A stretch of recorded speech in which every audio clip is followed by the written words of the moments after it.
Hello everybody, my name is Gothic Lord UK. Yesterday I put out this video where I just showed off everything that is coming up in the 1.0.1 patch for Balatro, and I had some calls to kind of do more of a discussion about what the stuff is rather than just laying it out as patch notes. So we are going to watch back my previous video and I'm going to give commentary on my actual thoughts on some of the changes rather than just giving the information presented for the kind of wider audience that wants that kind of stuff. So we're just going to watch this video together and I'm going to reflect on my thoughts. If you don't see my lips moving, it's past me talking. Starting with how things look, you can now toggle on reduced motion, removing the swirling background and gyrating card motion. I think if that had been an option, like 9 months ago, I might have done it, but I'm so totally used to it now. I certainly benefited from bringing the CRT bloom down. And one thing that does kind of bother me is if I'm watching back Balatro videos that are on 4x speed, and then I 2x the speed in the YouTube player, the playing cards just go wobble, wobble, wobble, wobble, wobble, wobble really fast. And that kind of bothers me, but that's only on playback, so that's not such a big deal. But it's nice to have the option there for players that want it. Gold seeds have changed. They now ensure that the first legendary joker on that seed is a joker you have not won with on gold stake for completionist ++ hunting.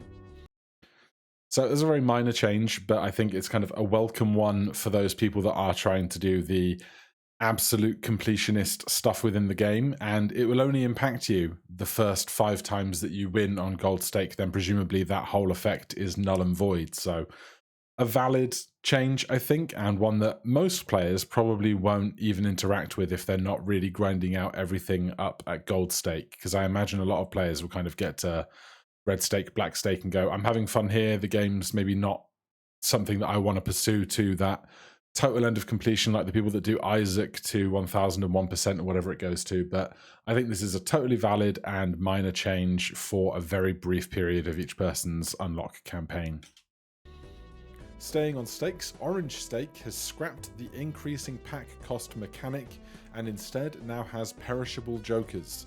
There's a 30% chance for any joker to have the perishable sticker, disabling them after 5 rounds. So this is going to be an interesting one. I haven't really played with any of this yet. I've only been like covering the patch notes and stuff, but I think it makes a lot of sense that it exists as a mechanic, but much like how you can't have an eternal sticker on a banana because the banana has to be destroyed to be functional, the same as like seltzer and ramen and that stuff. I feel like there should be some kind of out for scaling jokers to not be perishable, because what's the point in having like ride the bus that is going to scale up and then stop scaling and not do anything after 5 rounds?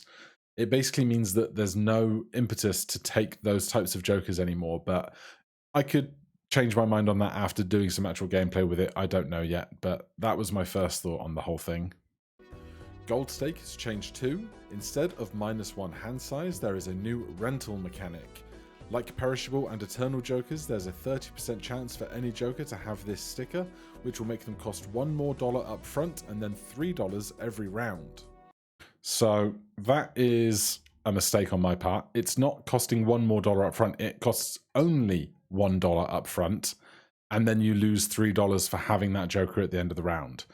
So I think that's much more interesting than packs getting more expensive, which is obviously the orange stake thing. But I think at the higher tiers of the game, you have to understand your economy better. And in understanding your economy better, rental doesn't seem like it will be the worst thing in the world. It would be a problem if you had 5 rented jokers, of course, but I think it's going to be an interesting one to play around and not something that will be completely unmanageable every round. Speaking of eternal jokers, these can now be found inside buffoon packs as well as in shops. Fairly minor. I kind of expected this from the beginning and then kind of had to realize that they weren't in buffoon packs, which was kind of like a nice way of finding something that didn't have an eternal sticker if all of your shop options did, but I think this is totally okay. A normal buffoon pack will always spawn in the first shop every time guaranteed, so no more getting stuck with 2 terrible planets and no money to reroll. Great change, no notes, fantastic change. Just that early first shop where you go, I need something, I need a joker, whether that is a joker that's going to give you like +4 mult to start scoring from the beginning to kind of get you through those early stages, or something that's going to start generating tarot and planet cards, or something that's going to start generating you more money. It just gives you an option to get up on that first foot, on that first rung of the ladder, that isn't just like, oh no, my shop has a strength card and Neptune, which is not really any good to anybody. So great decision, no notes. While in the shop menu, after a boss blind, you can now preview the skip tags and bosses of the ante ahead without having to leave the shop. So now you can plan ahead and move wisely. Again, I think this is something that a lot of people expected to be the way it worked from the outset of the game, and were shocked to see that previously if you come to this screen, it would show you the 3 bosses that you had just defeated rather than the 3 bosses that were upcoming. But it's a nice change. It gives you one more shop to be able to make an assessment if you want to change something about your deck before going up against the boss blind, or if you see that, like, there's right here we have the skip tag that's going to give you 2x money. You can go, oh, I'm not going to spend my money in the shop because I know I'm going to get the opportunity to double it immediately on the small blind, where I'm not going to get other rewards anyway. Some blinds are now banned on challenge runs. Crimson Heart, Verdant Leaf, and Amber Acorn are banned on the Jokerless challenge. Verdant Leaf is banned on the Typecast challenge and the Non-Perishable challenge. And the Plant has been banned from the Mad World challenge. Totally fine. Like, I've seen a lot of people have a lot of problems with these instances of these bosses appearing. In my own Jokerless run, that the videos on the channel, you can find it, I had a really good run and I came up against Verdant Leaf at the end. Only to my surprise, I had a skip tag to reroll the boss. So that was the only way I was going to win that situation. Otherwise, you do face that kind of demoralized choice of going, oh, well, unless I happen to have like a level 24 full house or something wild, like, there's nothing you can do about it. So to make those challenges more approachable is probably a good thing. The following planet cards have received buffs. Saturn now gives +3 mult instead of +2 mult for straights. Straights continue to kind of need more buffs just to make it easier to play a straight, only in that if I'm holding like 8-7-6, Ace-2-3, and I keep discarding cards to like find that straight that I need, if there's 4 of any one rank of card at the bottom of your deck, you're never going to make that straight, which is just a nightmare. So buffing straights and straight flushes a little bit is helpful in that regard, but I don't think it solves necessarily the problem that straights are difficult to make if you don't have forefinger or shortcut. Neptune now gives +4 mult instead of +3 mult for straight flushes. Eris now gives +50 chips instead of +40 chips for flush 5. And Ceres now gives +4 mult instead of +3 mult for flush houses. I don't really know. I don't really know if they needed buffs. Like, if I'm strong enough that I'm playing those secret hands, I feel like I'm probably strong enough that I'm doing okay, but I'm not going to argue against it. I'm not going to say that this shouldn't, I'm not going to say this is a change that is detrimental to the game moving forward. One tarot got a change this patch. Magician now applies lucky to 2 cards instead of 1. I love this change. Back in the 0.8 pre-release last summer that I was in, stuff like Death took a copy of 1 card, like a glass ace, and made 2 other cards into that glass ace. And it was incredibly strong and a lot of fun. And obviously now Death only does 1 card and Cryptid does 2 cards.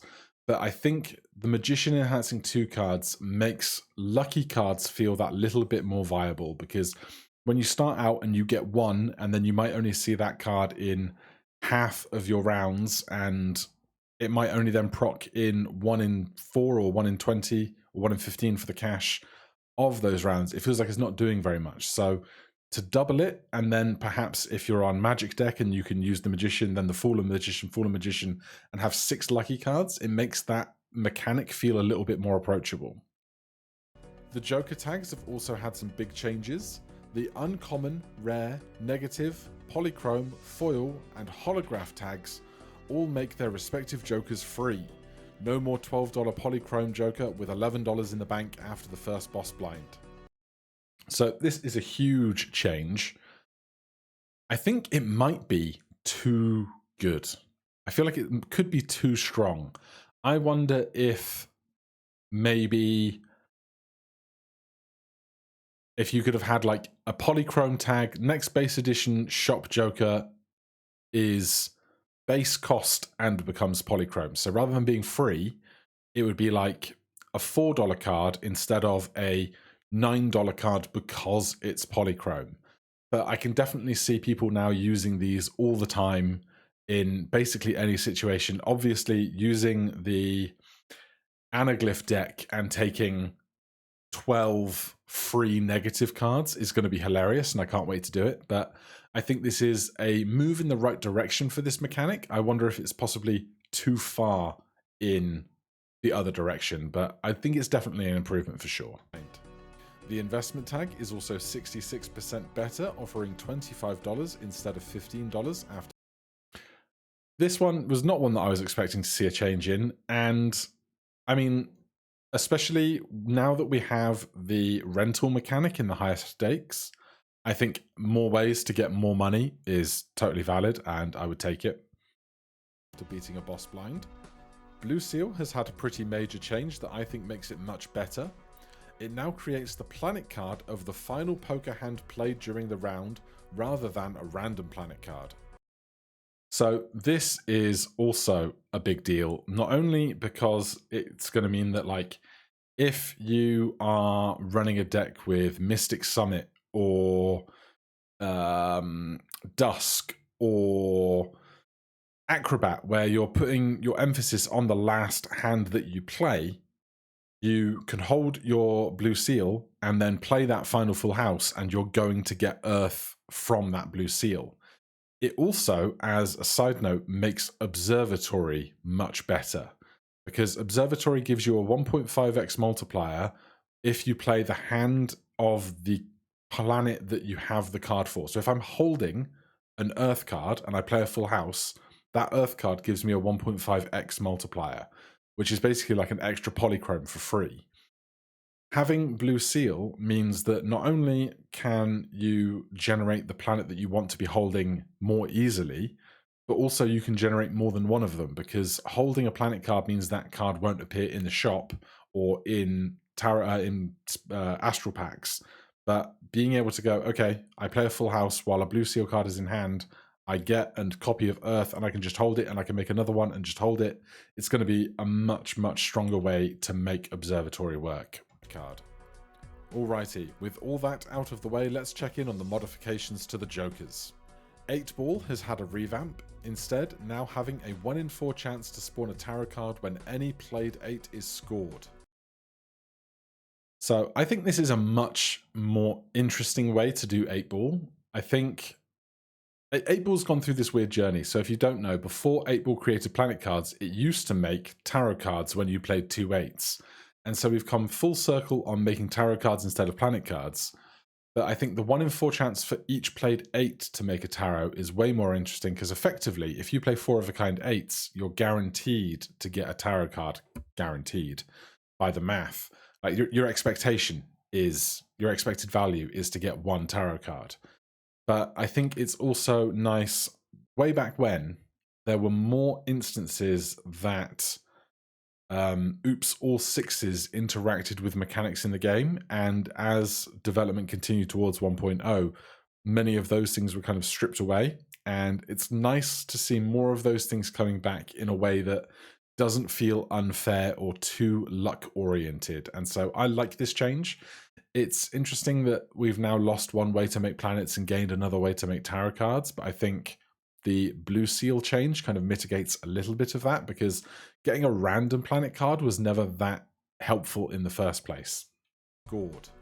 Mad and Clever Jokers now apply instead to any hand that contains a 2-pair rather than their old 4 of a kind versions. I think this is a good update. I think the Mad Joker and Clever Joker for 4 of a kind were just too niche to ever be useful.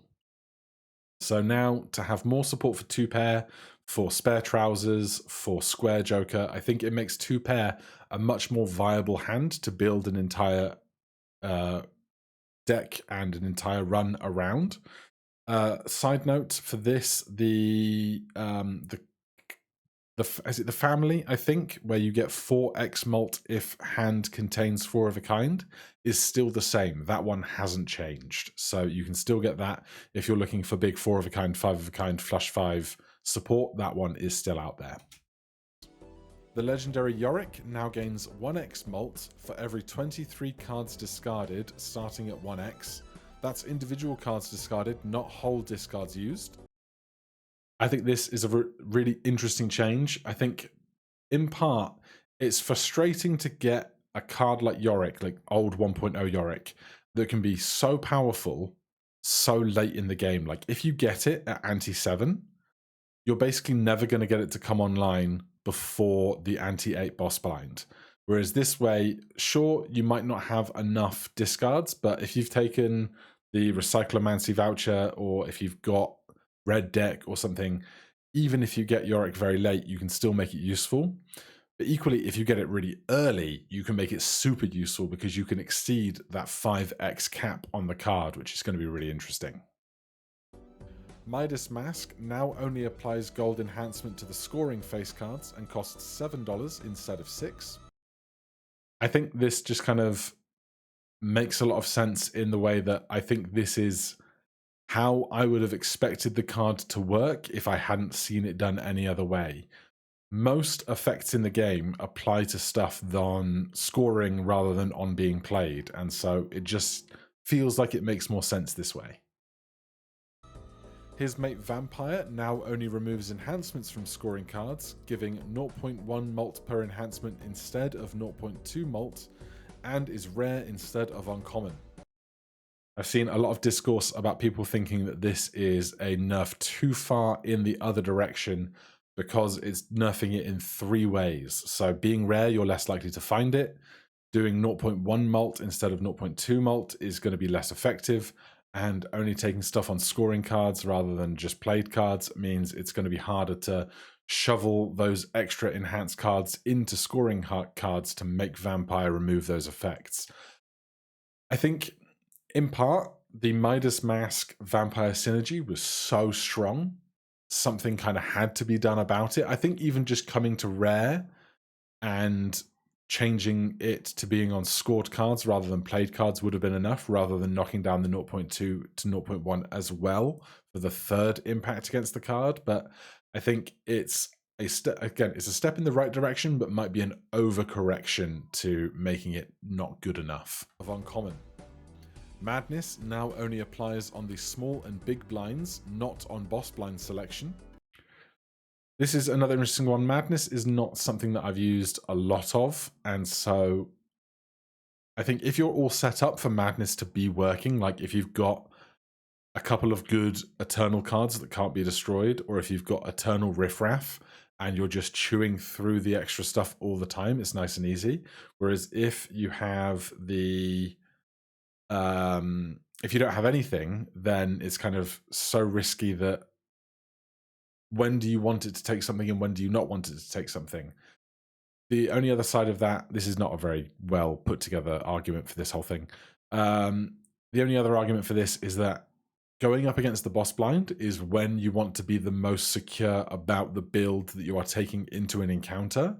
And so I kind of like that change in that when you go to fight the boss blind that's going to be the most difficult of the ante that you're on, it's not going to take some component of your build away from you. But I'm not really sure how I feel about this one way or the other.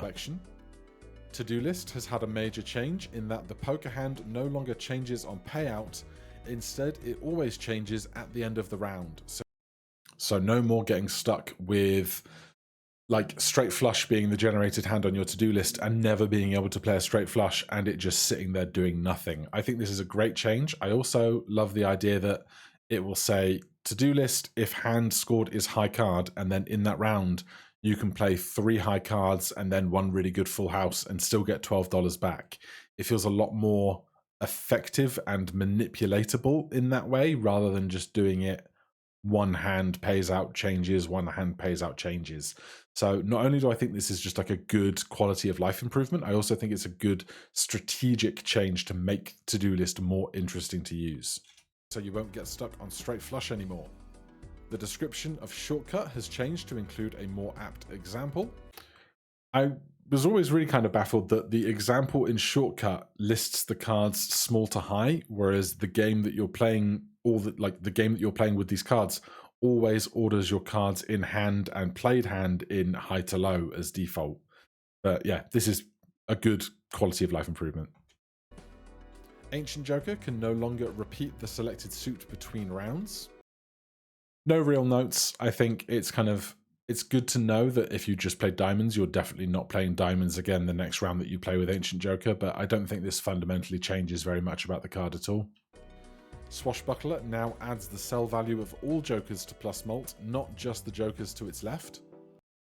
So I think the original design decision, and this may be incorrect, but I feel like the original design decision was to make sure that if you wanted to get the most out of Swashbuckler, there was kind of this balance between, do I put it on one side or the other side of my X mult Jokers?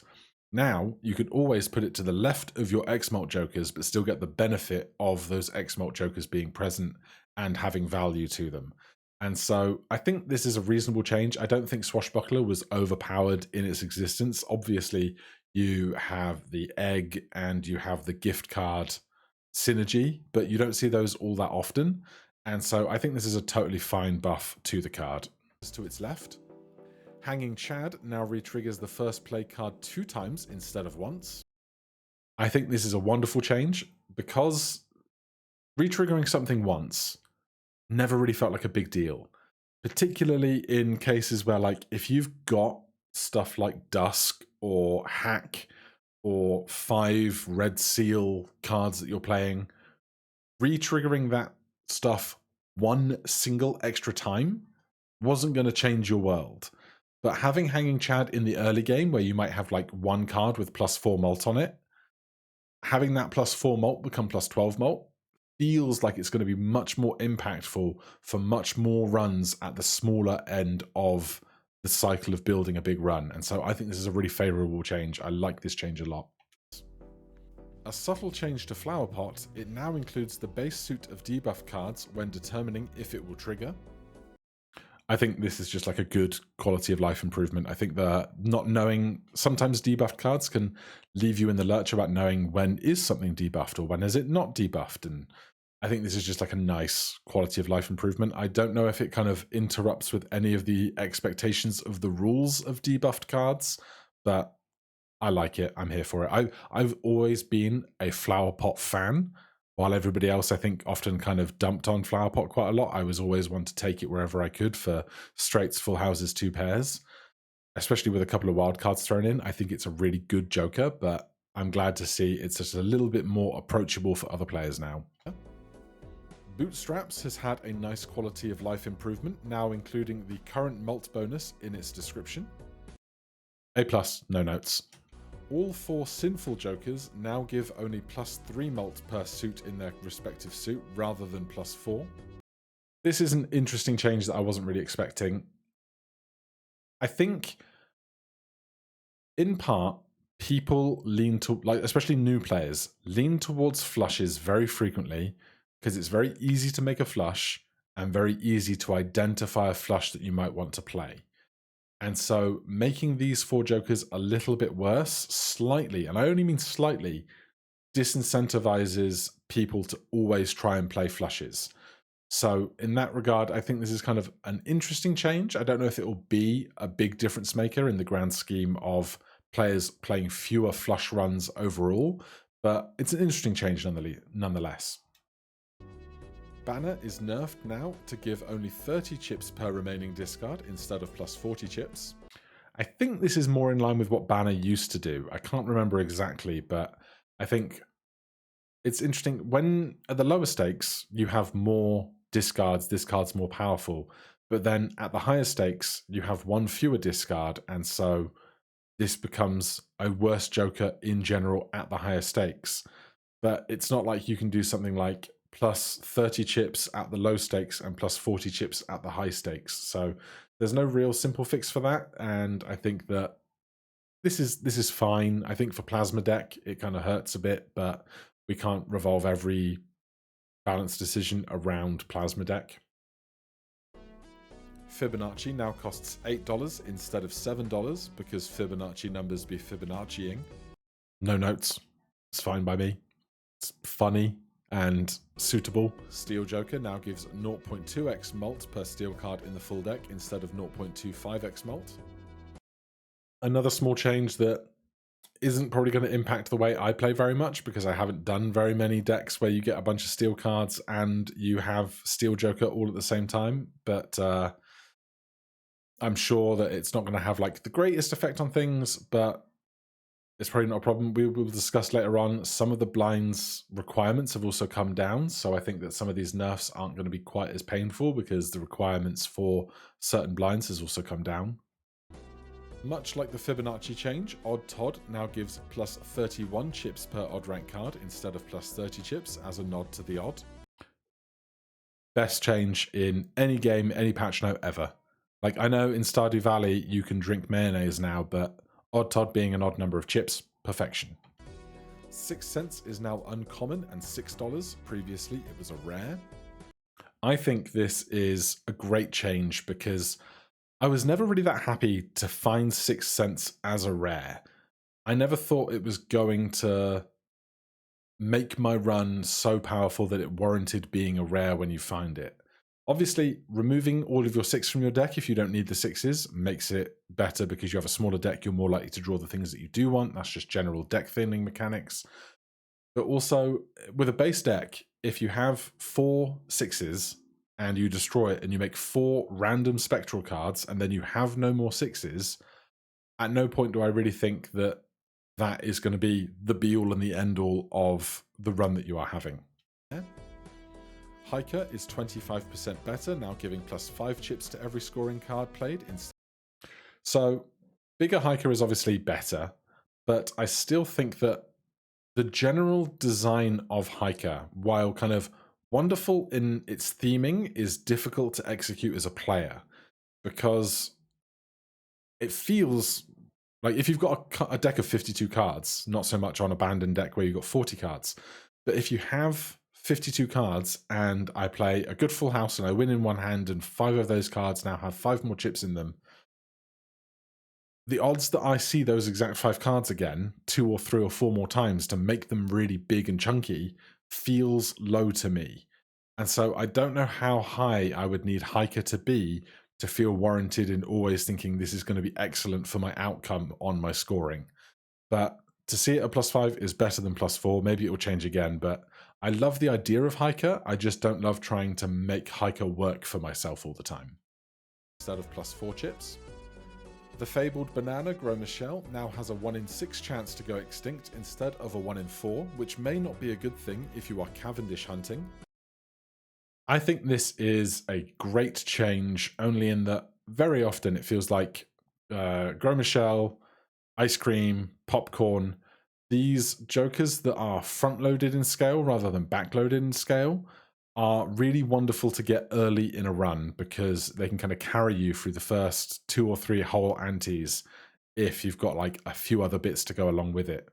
And so plus 15 mult is massive in the early game, and a 1 in 6 chance to stay around rather than a 1 in 4 chance is like, it's a little more stable, but not so stable that it's going to be frustrating if you do want to find Cavendish. Seance is now uncommon and $6, having previously been rare and... So, similar story here to 6 cents.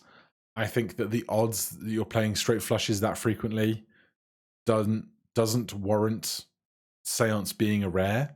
I think if you've got a build that makes lots of straight flushes, like you've got Smeared Joker and you've got Shortcut, if you've got those 2 things already, adding Seance and getting some spectral cards is going to be more fun because you're more likely to find Seance in that situation, but it's not going to break the game, I don't think, because you're committing 3 jokers there to making straight flushes, and getting some spectral cards in return. So you need a reasonably good scoring outcome from your other jokers and cards in order to make the run work in general. So I think having more occasions for Seance to be more functional for more players is better and more fun.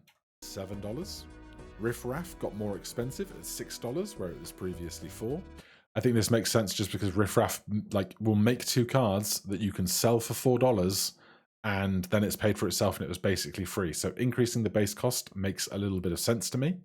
Vagabond has been moved to rare from uncommon and now costs $8 instead of $6, but once again triggers on $4 instead of $3. So Vagabond used to trigger on $4, then came down to $3, and I think this change is reasonable because unlike the other cards that have become uncommon, with this moving to rare, if you get Vagabond and you're not already invested in Bootstraps or Bull, it's very easy to kind of commit to spending $30 and then play high card a few times before you play a really strong hand, and suddenly you've gotten kind of $12 or $15 worth of free tarot cards every round. And even then you can get a good doubles your money or gives you the value. Temporal, the one that gives you the value of your sell jokers.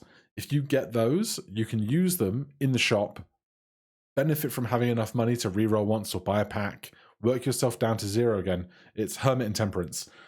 Work down to 0 money again and repeat that cycle. So this as a rare I think makes sense. Instead of 3. Cloud9 now costs $7 and not $6. Again, if you buy Cloud9 and you've got 4 9s in your deck, you're going to get $4 for free, and then the next round you're going to get $4 again. It's already paid for itself, so it being a bit more expensive doesn't bother me. Mail-in rebate now costs $5 instead of $3. So the patch notes weren't entirely clear on this one. It said in exactly the same way that it says Cloud9 was 6, now 7, or whatever it was. And it says mail-in rebate was 3, now 5. But this change is one that I didn't notice in the other video. The $5 is actually the amount of money you are paid when you discard the card in question. So you get $5 for every 9 you discard, or for every 7 you discard, or whatever. So it's actually quite a big buff in that regard. And so I'm a fan of this change, because finding the cards in the first place can be hard, and then you might want to use those cards rather than discarding them. So making those discards more valuable when you do discard, I think is a good change. Instead of $3. Reserved parking is going to show up more often now that it's common instead of uncommon. I can't say that I was taking reserved parking that frequently anyway when it was uncommon, so to see it more often, I'm still probably not going to take it that frequently, but I've got no problem with this change either. Lucky Cat now gains 0.25 mult per Lucky Proc instead of 0.2 times mult. A nice buff with the Magician now adding Lucky to 2 cards. Yeah, just to repeat that point, I don't think I've ever used this card, at least not functionally, but I love the idea of it. And so it's tricky because if you don't know, you can't find Lucky Cat unless you already have a Lucky card in your deck. The same, you can't find Glass Joker unless you have a Glass card. You can't find Steel Joker unless you have a Steel card. So to make Lucky cards a more attractive prospect with Magician, and then to make this card better if you do have some Lucky cards, I think is generally a better picture for using Lucky cards as a mechanic within the game. Cards. Trading card now costs $6 instead of $5. Fine. Campfire is burning less hot now, giving X 0.25 per card sold instead of X 0.5. I don't know if this is another swing too far in the other direction. I think the problem with Campfire is it's one of those win more jokers. Like if I've got Campfire and a bunch of money, I can spend like $100 buying and selling and buying and selling and buying and selling, and it's not going to make that much difference to me. Whereas if I've got $20, it's a much tougher prospect to think about buying something and selling something just to feed it to Campfire.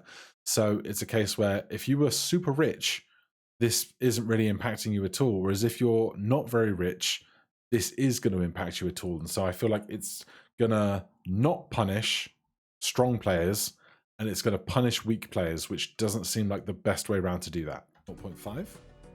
Smiley Face got a buff, now giving +5 mult per face card, where it was +4 mult.